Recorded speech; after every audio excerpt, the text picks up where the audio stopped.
प्रणाम ताक्षरी। खाओ, अधिक कह रहे तो नहीं है ना ताक्षरी? जो सबसे अधिक गहरा घाव है गंधार नरेश, वो तो तुम्हें दिखाई नहीं दे रहा। भरत वंश के जिस छतनार वृक्ष के नीचे तुम बैठे हो गंधार नरेश, यदि वो ही नहीं रहा तो तुम कहां जाओगे?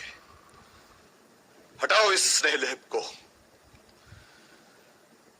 इन घावों का कोई महत्व नहीं।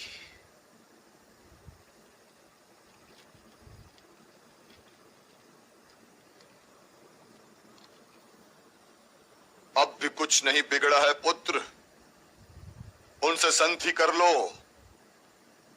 लौटा दो पांडवों को उनका इंद्रप्रस्थ।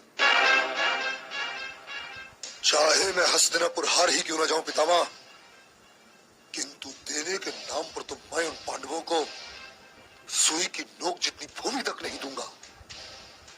और अब तो मुझे विश्वास हो गया है पितामह कि आप आचार्य द्रोण और कृपाचार्य के होते मैं ये युद्ध जीत ही नहीं सकता। नहीं नहीं, ये क्या कह रहे हो भांजे दुर्योधन? यदि ये तीनों महापुरुष ना रहे होते तो तुम ये युद्ध कल ही हार गए होते। कदाचित आप ठीक कह रहे हैं मामाश्री, किंतु यदि कल इन तीनों महापुरुषों ने चाहा होता तो मैं ये युद्ध अवश्य जीत गया होता। मेरी सेना ये जानती है कि जिन पांडवों से वो युद्ध कर रही है उनमें से किसी एक का भी वध इस प्रधान सेनापति के हाथों नहीं होगा।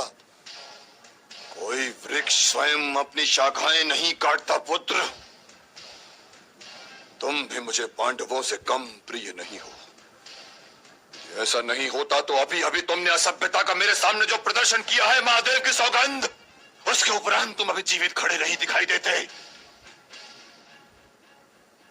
पर तुमने भी मेरे स्नेह का वही कवच पहन रखा है जो प्रिय पांडवों ने पहन रखा है, और मेरा कोई बाण उस कवच को नहीं भेद सकता पुत्र।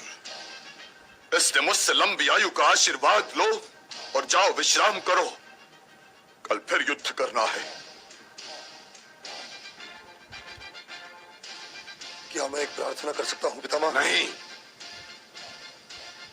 जब तक कि सेना का प्रधान सेनापति मैं हूं, वो अंगराज कर्ण इस युद्ध में भाग नहीं लेगा। क्या मैं पूछ सकता हूं पितामह कि आप उस परशुराम शिष्य कर्ण को किस अपराध का दंड दे रहे हैं? उसने मेरे गुरु परशुराम का अपमान किया है। उनका कोई शिष्य असभ्य नहीं हो सकता पुत्र, और उसने भरी राजसभा में कुलवधू द्रौपदी को वेश्या कहकर उसका घोर अपमान किया है।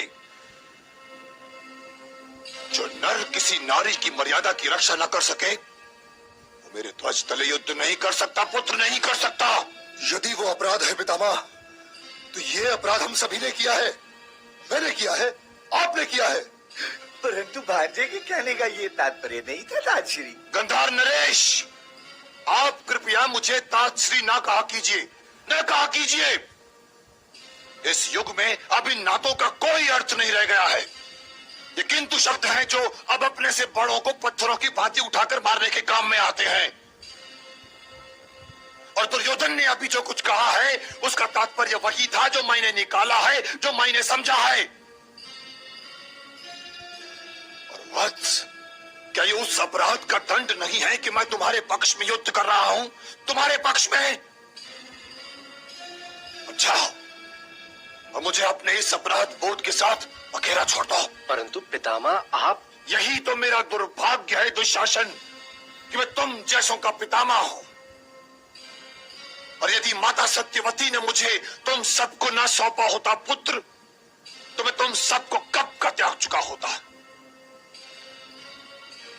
तुम सभी ने जगह जगह पर बार बार मेरे श्वेत केशों का अपमान किया है, किंतु याद रखो पुत्र कि मैं इस अपमान का विष पीकर केवल हस्तिनापुर के लिए जी रहा हूं, केवल हस्तिनापुर के लिए। तुम में से कोई एक भी ऐसा नहीं है जिसके लिए कोई बूढ़ा व्यक्ति जीना चाहे। यदि मेरी निष्ठा पर अब तुम्हें भरोसा नहीं रहा तो किसी और को अपना प्रधान सेनापति बना लो। मैं किसी किसी और को अपना प्रधान सेनापति बना लूं, इसलिए कि आप उन पांडवों के पक्ष में युद्ध कर सके? नहीं पितामह, ये नहीं हो सकता, कदापि नहीं हो सकता।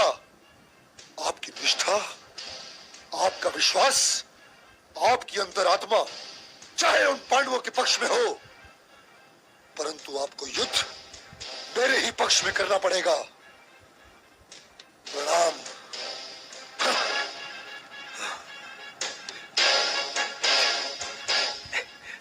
प्रणाम ताश्री। प्रणाम पितामह।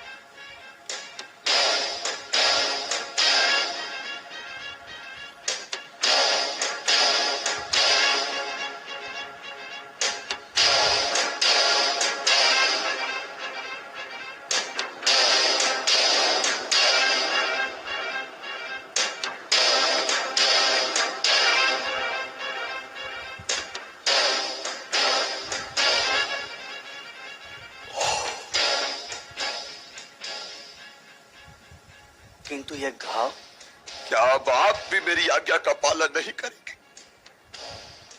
इन घावों को छोड़िए, स्वयं भर जाने वाले घाव है। जो आगे चाहिए।